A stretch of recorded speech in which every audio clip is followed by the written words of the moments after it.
Welcome to And Ninthly, an Inside Number 9 podcast. with your host, me, David. And me, John. Hello, John.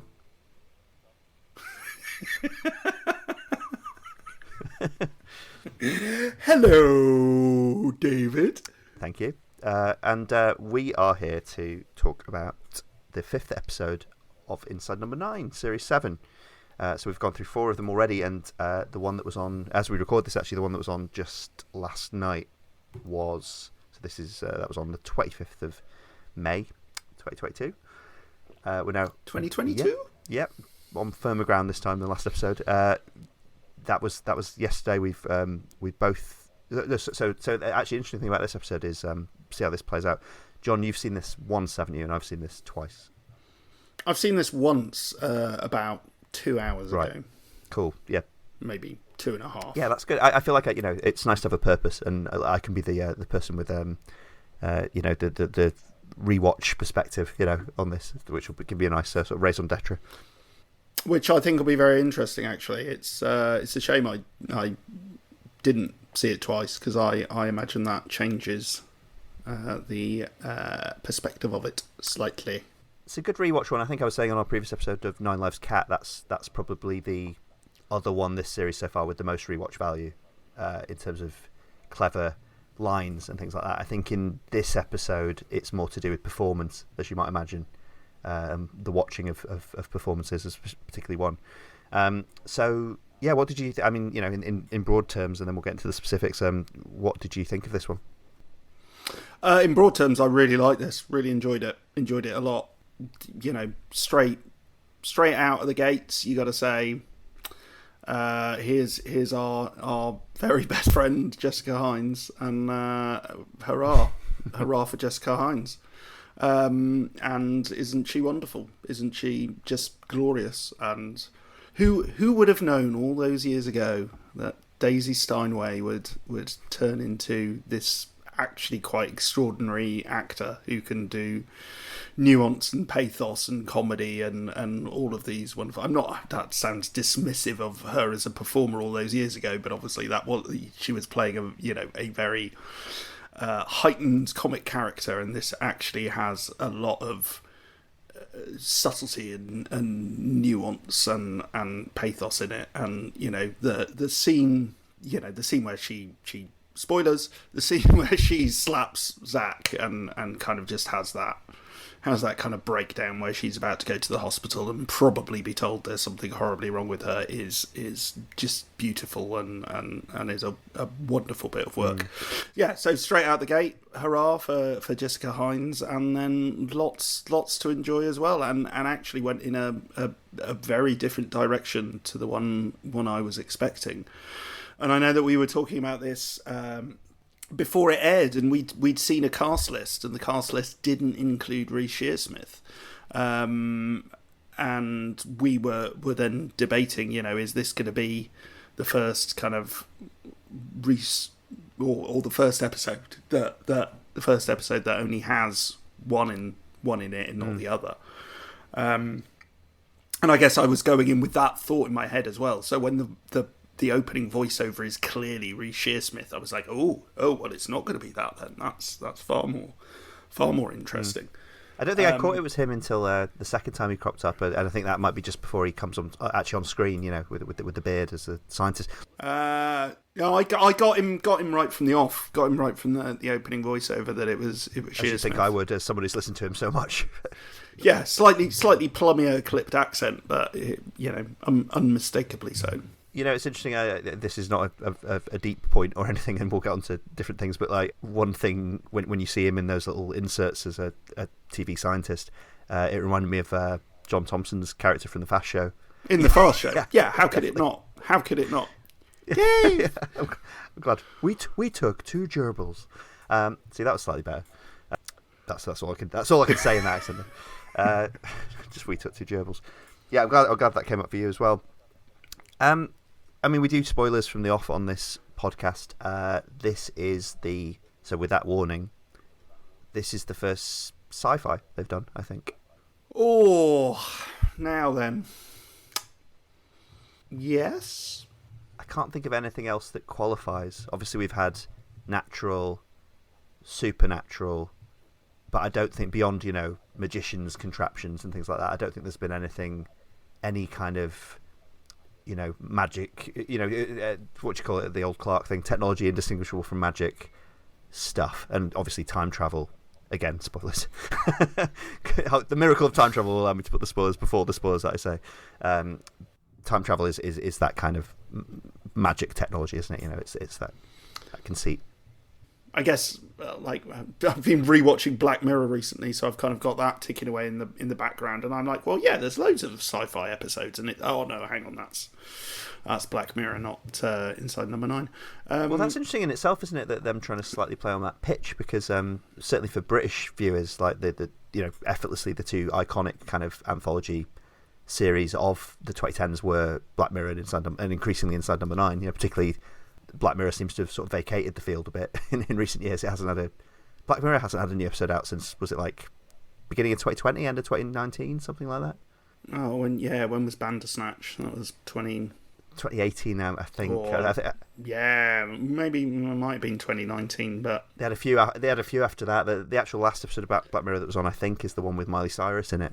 But Black Mirror's been on extended hiatus for a while anyway, and obviously that's given Inside Number 9 even more kind of daylight, I suppose, in terms of people wanting to sort of substitutes and things. It's interesting though. I mean, this isn't really, although it involves technology and futuristic technology and some of the implications of that. This isn't really this couldn't be said to have a Black Mirror mood to it, really, could it? It's not a Black Mirror episode. It's not. No, it's not. It's not a Black Mirror episode. I think the reason that just popped in my head was the idea of whether they'd done sci-fi before or not, and I assumed that they had, but I think that's a false memory from watching something else. So yes, it is sci-fi, but again, it's sci-fi with, it's not overt. It's we're not talking spaceships and teleports. Well, no, actually, we are talking teleports. Fuck it, we are talking about teleportation. That's exactly what we're talking about. It's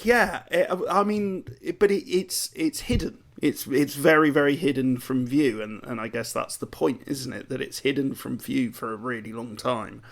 That you've got Shearsmith doing the voiceover about Newton and the laws of motion, and that just don't seem to make any sense other than he's explaining these kind of concepts of physics. But everything else is, rooted in the real world, as indeed we are. But then there's, the reveal and the big leap forward that actually we've got an interloper in this world from a future world. We've got Bob Bliss, who is, not all that he appears to be. One of the things, because this episode does use sort of other sort of TV tropes and TV genres to sort of hide some of this stuff, as you say, it's sort of sci-fi by stealth. One of the things it uses, or one of the sort of vibes, I suppose, it uses is something that made me think of Mr. King, because how Mr. King plays around with the kind of, is this guy creepy, does this guy have unsavoury intentions towards minors thing. One of the things that Bob Bliss, the Pemberton character in this, the sort of mysterious Pemberton character, is quite enigmatic. He has a weird energy, doesn't he, with the sun, which obviously becomes much more explicable by the end, and much more still odd but more wholesome than that. But there's that energy, isn't there? Because I won't get into the sort of rewatch stuff. We'll do a bit of that towards the end. But there's a weird energy between them, isn't there? And they both seem very, like, the sun seems very on guard. He seems to be looking at him a bit too much. Seems to be a bit too aware of him.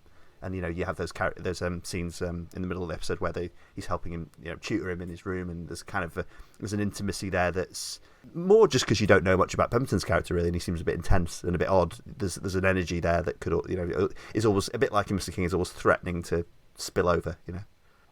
Yeah, I know exactly what you mean. It's kind of there from, there's the little glance he gives him when he first walks through the door, and Zach kind of pops his head down from the staircase, and he immediately sort of gives him this glance as if that's why he's really here. And actually that's a lovely little telling moment, it turns out, to the whole thing, because that is why he's really here. But we obviously aren't then privy to the rest of the story, and maybe with this and with Mr. King, maybe this says more about us than it does about them. It's that, an adult and children now just, on TV, any element of anything, just our mind immediately goes to, okay, well, this is going to be a horrible story about abuse.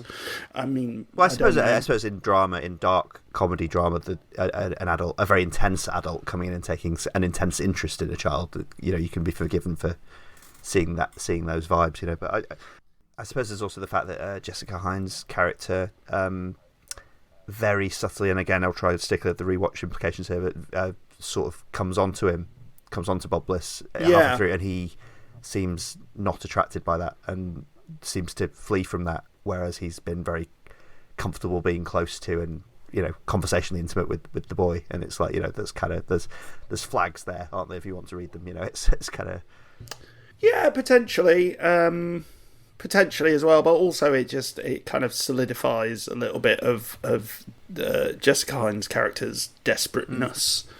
And sadness, and the loneliness in her life. I think, like, overwhelmingly, before he even turns up, before Bob Bliss even shows up, it's, you've got the first 5-6 minutes or so before you've got this whole little scene before the bird even hits the window. And I think all I've got written down is, like, God, teenagers are pricks. It's like, fuck me, I'm never having children, and because they grow into teenage pricks is one of the best reasons I can think of. And weirdly, that's explained in a way, and again, with the benefit of hindsight, this line now reads slightly differently. But when Pemberton is kind of saying, well, he's an angry young man. He is angry. He is, the dad has left. He's living with his mum. They appear not to be getting on, and that classic kind of "you don't understand me" kind of dynamic. The father appears to be unreliable as well, don't they? They have sort of like references to him having promised things in the past and not followed through with them and things like that.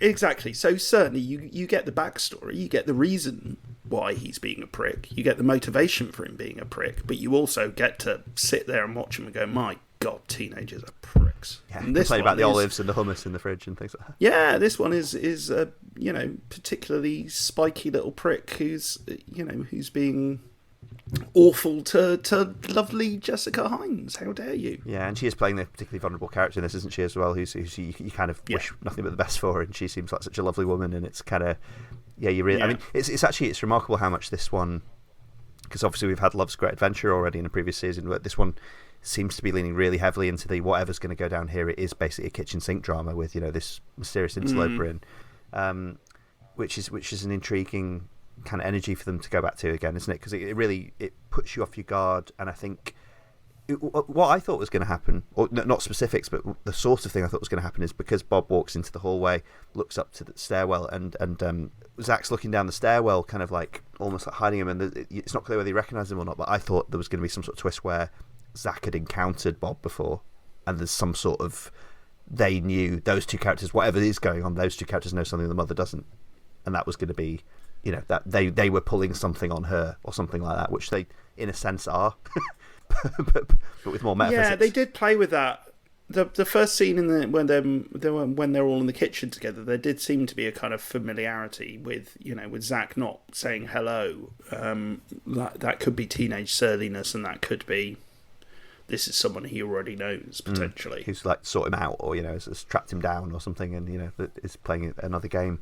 So I mean, I might re-edit the podcast slightly to put my sort of mention of time travel later on, but given that we've already gone on to that, might as well be explicit about it. So what is actually happening here? Ooh, editing is a form of time travel. Ooh, mind blown. Layers.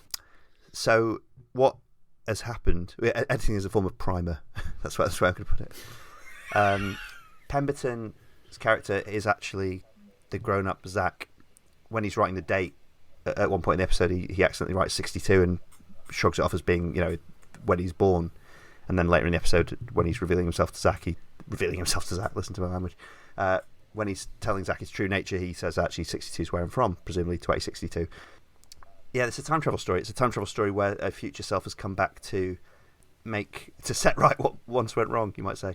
Have you ever seen the South Park episode My Future Self and Me? No, I haven't. There's a South Park episode from the, I'm going to say mid-noughties, and the premise is that Stan's future self shows up, and he's a ne'er-do-well, delinquent, drug addict, kind of 19-year-old or whatever, and it's assigned to this time portal, and then all the other kids' future selves start showing up, and they're all messes as well, and then it turns out that what the parents have done is they've hired actors to scare the kids straight, because one of them has been caught with a joint or something, and this is the future selves is an agency that hires out future selves of you to scare you straight and make you live a better life. That's very good. Very good. It's a good episode. The moment they revealed what was going on here, I couldn't help but think of that episode, which didn't throw me off too much. But I was like, okay, so I'm gonna have to rewatch that at some point. Well, I'll go one beyond that. I'll see your South Park and I'll raise you a Buffy the Vampire Slayer. Nice. Season 6, when Xander is due to get married to Anya, old Xander comes back to warn him against it. Right. And is that actually old Xander, or is there a further? It is actually, as I recall, it is actually old Xander who comes back to warn his younger self not to do it. I forget why. There's an episode of Star Trek, where Worf's son, Alexander. What's that? It's been like 4 episodes since you've mentioned Star Trek, hasn't it? But again, the miracle of editing, I'll go back and inherit something about Voyager in it, or, Inherit. Insert. Again, don't drink wine in podcasts. The geek shall inherit the earth. Talking of Joss Whedon. Oh no, let's not. But yeah, there's a late TNG episode. Some people might know the one I'm talking about that does this kind of thing as well. I really like the scene where Pemberton talks to Zach about that, because about his true self. He shows his tattoo that's the same. Everything like that, and he talks to him about why he's back, and it turns out to be very, very personal, doesn't it? Like very deeply personal reasons. This isn't the coming back to tell John Connor his destiny. This is. I mean, it sort of is that, but it's a very personal destiny, isn't it? It's just he just wants his life and his future self and his relationship with his mother to be better. Yeah, absolutely. It's actually quite touchingly done. And when I don't know when the penny dropped for you, but for me it's just after he'd started talking about the Doppler effect. And there's something he said that just made me kind of immediately go, oh, right, okay, that's who you are. That's why you've been acting weird and creepy, and we don't really know who you are. It's clearly because that's who you are. It was about then, and that's after they're upstairs then, but that's after Zach's accused him downstairs of stalking them because he knows his mother's favourite flowers and things like that. And and then immediately after the Doppler effect, but he says time moves differently for you when you're an old man than a young man, and in that moment I was that was it. Yeah, it was when he said time moves differently. Yeah, it was exactly that. That was exactly the point. Yeah, I was fully in for something about it. Something must come together in your subconscious when all the pieces add up, wasn't they?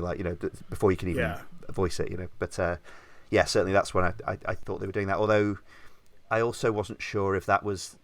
I mean, it's not the end of the episode, obviously, and we'll talk a bit more about the way the episode actually concludes, which I think is varyingly successful depending on your mileage, basically. But I was prepared for other twists. In fact, I was prepared for a twist that would put that completely back in its box. I really wasn't sure if a more cynical episode of this nature could just be he's a con man, or it's just another layer of deception or something. Yeah, I quite like that they didn't do that, because there's already something quite sweet about this episode, and there's something quite sweet about the time travel element as well.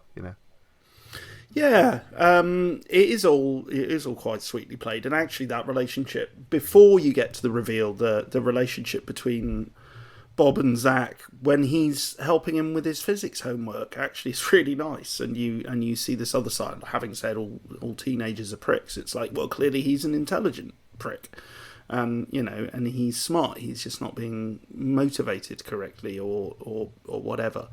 And maybe there's a comment there about the correct stimuli and motivation for teenagers. Well, Bob's, Bob being the character he is revealed to be, you can imagine him coming back and being full of anger and resentment at the younger Zach, can't you? But self-loathing essentially. Yeah. But he's not. He's got this generous spirit and experience, and he's kind to Jessica Hines' character, but he's equally kind to his younger self. He sees the good in both of them. Yeah, he does, because I guess that's what age and perspective can give you. He sees that they're both trying their best, basically, you know. Yeah, yeah. I mean, I'll get a bit into the rewatch thing, because rewatching it again today, only the second time I've seen it, you know, obviously the thing you're watching as soon as Pemberton walks in the door is him, because he's the character who knows this. And, you know, as you said, you know, the moment he's introduced, he's looking up the stairs at Zach, you know, he's looking at his own mother. You know, in fact, I'd say almost one slightly unconvincing part of the episode is he just seems to gel with seeing his own mother quite quickly. You know, that doesn't seem to form the main plank of the episode. Okay. But there are moments like, you know, I was talking before about the sort of very borderline seduction attempt scene where Jessica Hines has had a glass of wine and she puts her hand on his hand, and that's actually a really lovely scene, because it's basically a less comic, subtler version of Back to the Future, right? You know, when Marty's freaked out by the whole running gag in Back to the Future that his own mother fancies him, basically.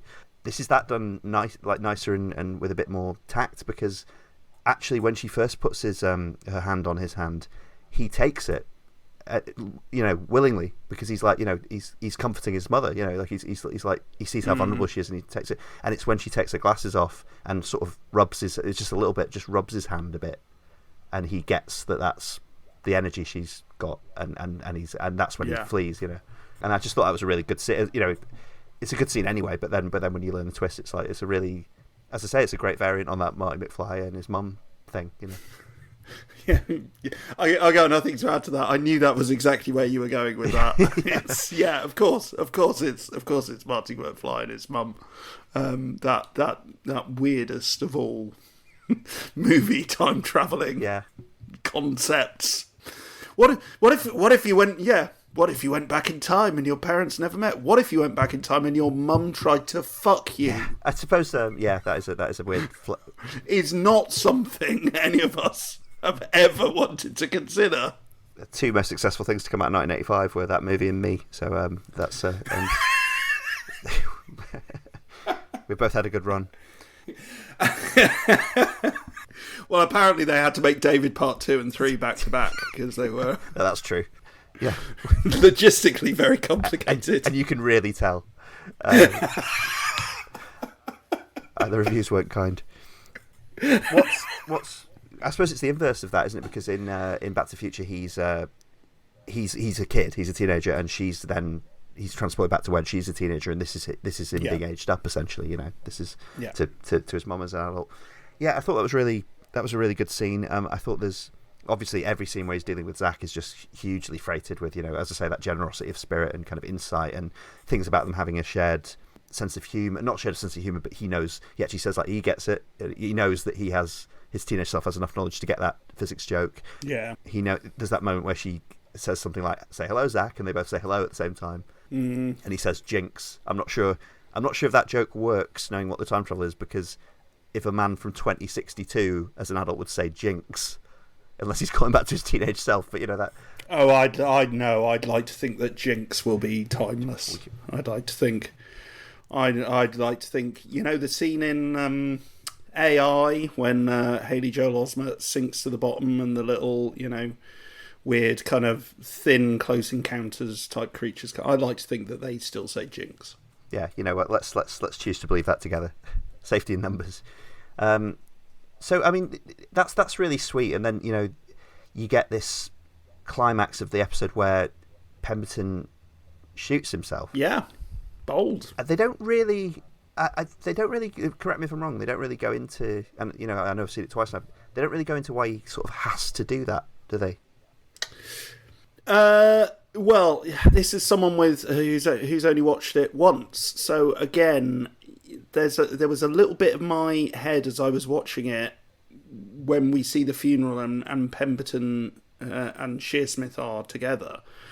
Like, I had the words timey-wimey just kind of endlessly going around in my head. It's like, this isn't going to make any sense, and it doesn't have to. So to an extent, as soon as you get into anything timey-wimey, then you get into a sense of like, okay, well, like, we all kind of know that you can't meet yourself and you're not allowed to cross these lines. And the fact that he's there presumably means that this is unsustainable. And now he knows, and he's given him a warning. Like, he can't now just walk back. He can't stay where he is. And for all we know, he can't get back to the future, as it were. He can't go back, certainly seems to be part of the implication, I think. And again, you're reminded of Terminator, aren't you, where particularly Terminator 2, where the Terminator has to sort of destroy its own chip, basically, and, lower itself into the molten steel, that kind of thing. Sure, if you like. Sure. Why not? Why not? Yeah. Why not? But, I only mentioned Terminator 2 because that is also a time travel story with a very sort of sentimental family kind of message, and, it's all about that kind of bringing the family closer together. What I mean is, I don't know if Bob Bliss is, obviously we didn't even comment, that's not his real name. He's taken it off a cereal box, right? Off the... Yeah, I mean, that was a bit of a red herring as well, wasn't it? It was this weird thing. Like, I got completely wrong-footed by that. It's, he calls himself Bob Bliss, like he's just made this name up by looking at an upside-down cereal packet, and he's just kind of going, oh, what's my name? It's that. It's like, that seems like a not very good way of like creating a fake name. Like, was that the first time that occurred? Leave it to the last. Yeah, leave it to the last second. Oh God, yeah. No, I can't say I'm your son Zach. I'm gonna have to say something else. Fortunately, the numbers on this cereal packet upside down actually make sense as letters that make a name. It's arguably a slightly cheap way to sort of, because it's like a sort of Kaiser Soze moment, isn't it? Like, it's kind of... it's exactly that. Yeah. Yes, it is. It's a Kaiser Soze moment. It's a way of her getting the reveal of realizing that he's not who he says he is. Yeah. And I suppose it's like a maybe slightly contrived way to do that in the middle of the episode, so that she already distrusts him, and then you set up Zach to learn what's actually going on in a sort of confrontation. But maybe that doesn't gel too well. Yeah. So the actual ending of the episode, because you could end this at any number of moments. You could end it with just Pemberton just walking out of the house into the night, essentially, and having imparted this message, and maybe that Zach and his mum hug, and you assume a happier future, all that kind of stuff. They actually end it with you see, and I kind of, the sci-fi nerd in me wishes I'd made the diagram here or something, because of what they're implying is the way they're dealing with causality. Because before I get too serious about it, I should acknowledge, obviously, to the best of our knowledge, time travel does not exist. So any time travel you put into a sci-fi story, you just choose a system and try and make it work as consistently as possible, and that, for all we know, that's how it works, if it works at all. So I think you could argue whether this one really picks a system, because you then, in this sort of futuristic setting, you see Pemberton's character, he's now the age Bob is, but he's living in a future that's different, and his mother has finally passed away at a ripe old age, right? And Shearsmith's character, who we realise we've only seen in these insets so far, comes along. He's a stranger to Pemberton. You then are told this backstory about that. Basically, Shearsmith is his scientific partner from, I guess, the other trouser leg of time, basically, where this improvement of the timeline, this sort of moral improvement of the timeline, didn't happen, and they were scientific breakthrough partners together. They basically invented time travel together. We see a shot of the bird that hit Zach's window at the beginning being thrown through a portal, so this bird is from the future. It's a test subject for the future, which you find out that at the end. And Shearsmith's character, who is part of this changed timeline, sort of senses that this is the wrong timeline for him. You said, he specifically references sort of lifetime of, as he says, underachievement, and he does these. He's a TV scientist, which he doesn't find very fulfilling, and it's because he never met Pemberton's character, and they never went in this direction together. Instead, Pemberton devoted his life to, I think they say, oncology and stuff, don't they? Because of his mum's illness. Yeah. And he has a grudge about this, and they seem to be wanting to sort of tie this up by considering the casualties of time travel. So this is a feel-good story about using time travel for the better, like Quantum Leap, like Terminator, that kind of thing. But they seem to want you to, as a sort of sinister twist, to consider the people left behind by changed timelines, I guess. Thoughts? Is this successful? Is this a good bit of the episode? Is this a good thing to have on the end? There is that nice moment where Shearsmith says, "I'm not prepared to be your collateral damage," and that's a really nice line. The idea of someone acknowledging that they are someone else's collateral damage, that however noble those ideals are, however wonderful perhaps and life-changing and humanity-saving those ideals are, the idea of if one human being is aware that they are sacrificed, or their life, their existence, not, they haven't been killed, their existence has been sacrificed, their mundane existence has been sacrificed, and in many ways that's a bitterer pill to swallow. Yeah, I mean, it is successful, and I really enjoyed it, and I think your thesis is sound in terms of what's actually going on, in that, we see that they invented time travel together, but then Pemberton uses it to come back to instead take a different path, and therefore that eradicates everything that went before it, basically. And that's the whole idea of how timelines can be shifted, and Marty McFly can disappear if his parents never meet. And, everything in 1985 is now completely changed because his parents never met, etc.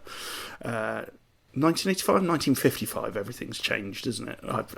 I forget how it works. I can't remember. Yeah, all the fives. So I think that's sound. I think that works. I think it's interesting. I think that we've talked about this before often, about the structure of Inside Number 9 and kind of where the twist comes, if indeed it does come anywhere, and if indeed there is one. And it usually is around the 20-minute mark, isn't it?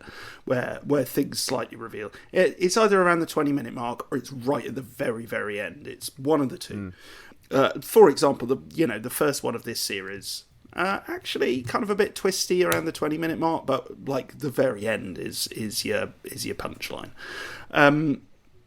With this one, I think it's interesting that you've got something as high concept as time travel and as high concept as science fiction, and you backload that and you do just leave that to the last 5 minutes. I think that's really bold and really, really interesting that it's played as this kind of kitchen sink drama for over half of it, and until it's revealed who he is and what's happened, and then you don't really get the full explanation until the last 5 minutes, and I think that's really nice.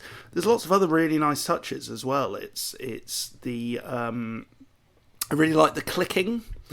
I liked the introduction of the clicking on the keyboard and how annoying that is, and I'm absolutely with Zach on that. It's infuriating. People who leave the click on their keyboard, but then to cross-cut that with the Newton's cradle, I thought was lovely. There's some really great editing and kind of scene transitions in this one, the coffee cup and things like that. Yeah, really lovely, really nicely cut together. Lots of kind of really nice montage editing work. There was another thing that occurred to me as well. There's something interesting. I'm going to misquote now, but I'm going to misquote Samuel Beckett, and he talks about Winnie in Happy Days, about why it had to be a woman, and he was like, only could you heap misery upon misery upon misery upon a woman and then keep taking it. It has to be a woman, because that's the only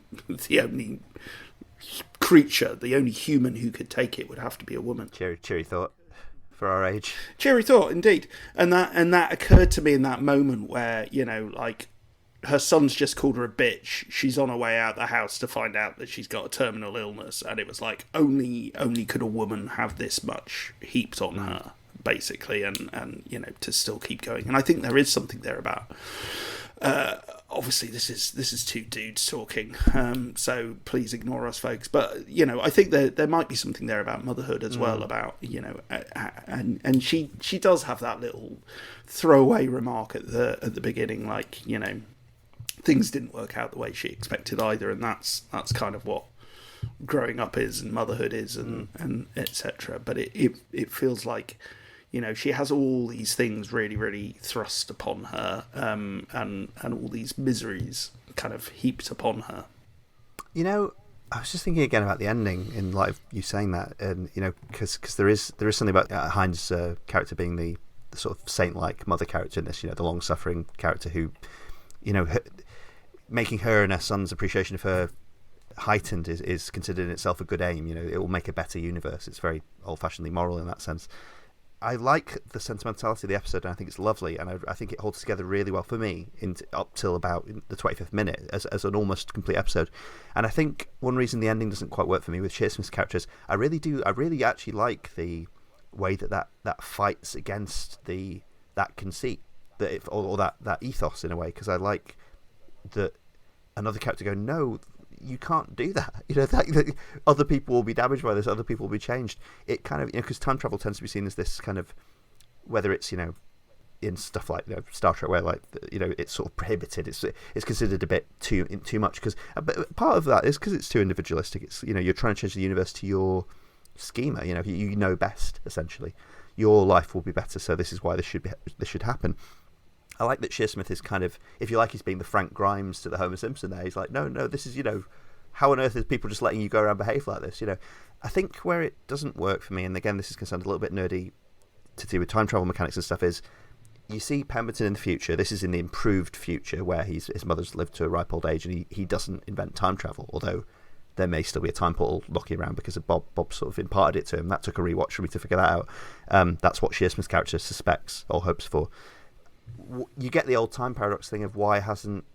So this guy never became a time travel guy, never invented time travel, thus never went back and did this. So okay. Why... How would he know? Well, yeah, beyond questions about why is Shearsmith's character aware of the timeline changing, why has the timeline changed? Aren't you just in that loop, the old cliche of the causal loop, where you can't stop you can't use time travel to go back and improve your life in a way that then stops you inventing time travel? I refer the honourable gentleman to my previous answer. It's timey-wimey. That's it. It's timey-wimey. You can get away with anything. Doesn't matter. I completely agree with you. If you think about it too much, then yeah.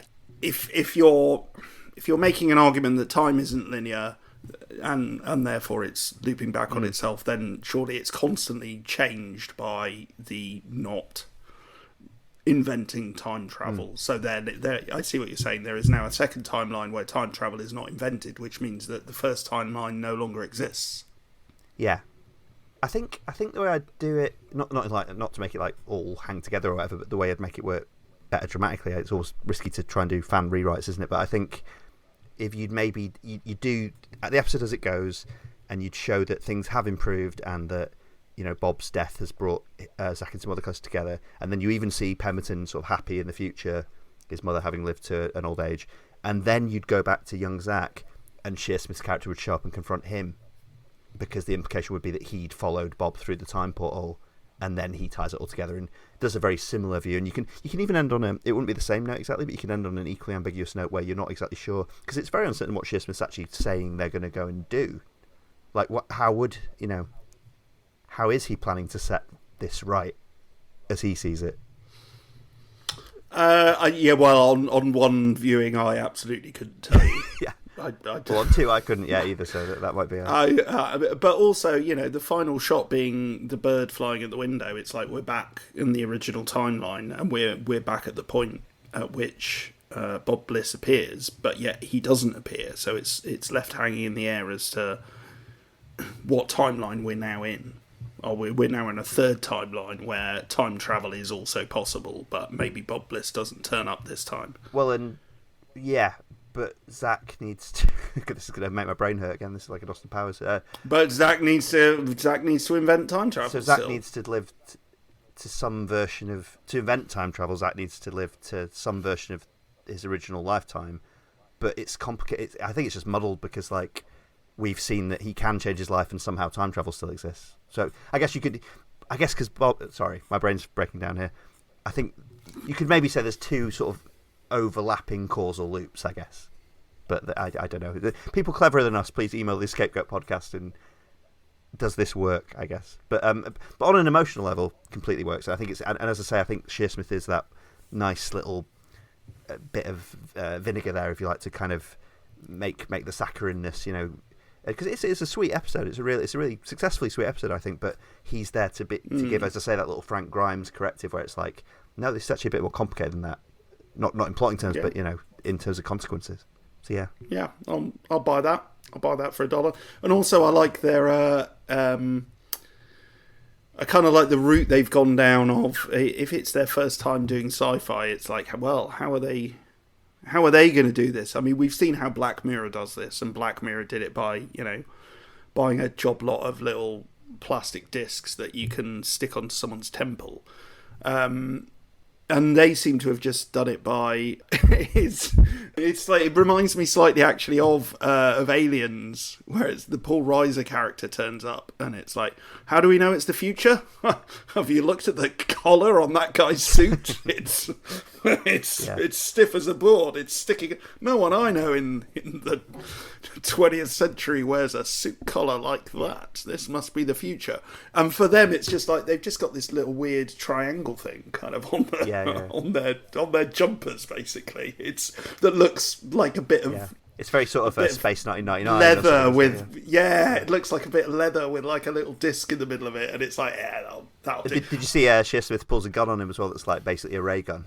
Yeah, it's a ray gun. Yeah, it's tongue in cheek at that point, but they're effectively in the house, right? They're it is identifiably the mother's house. It's all just white instead of what it was before, and maybe that's it. It's it's the David Graeber argument that actually technology has not taken us as far as we thought it would. It's just made items of convenience. It's also probably, as you were talking in the last episode about a kid / nap, like you could argue it's where they're trying to poke fond fun at the tropes of certain genres and sort of traditions of genre storytelling, also running into a BBC budget.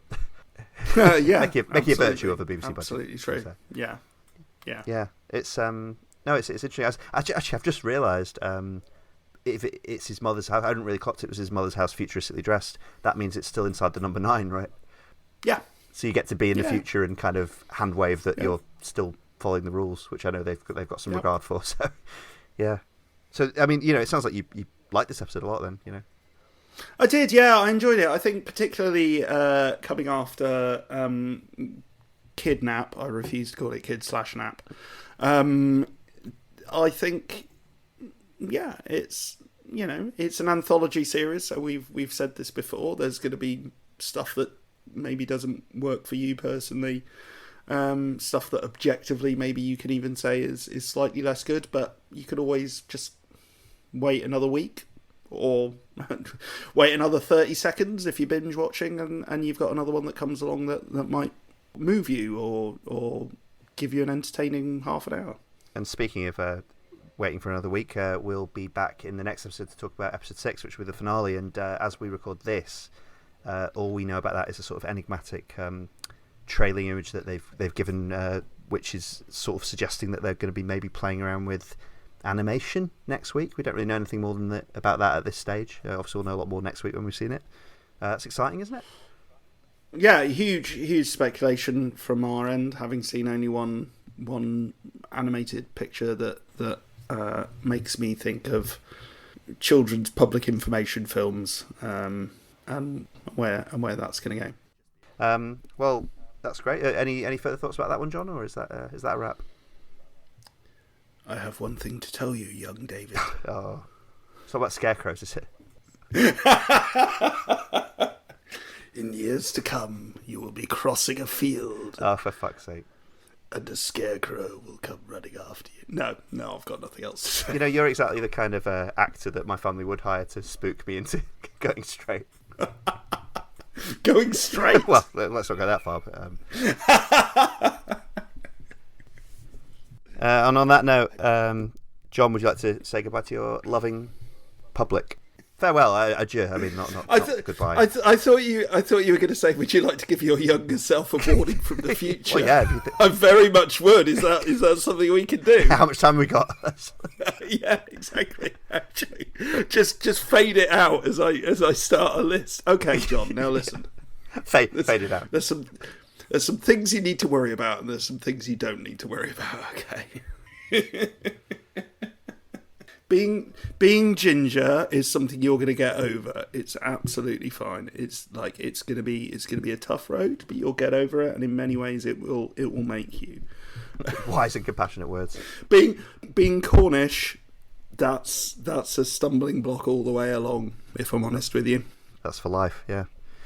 Well, on that sobering note, been great to talk about that with you, John, and I'll see you next time for the finale. Goodbye, David. Perfect.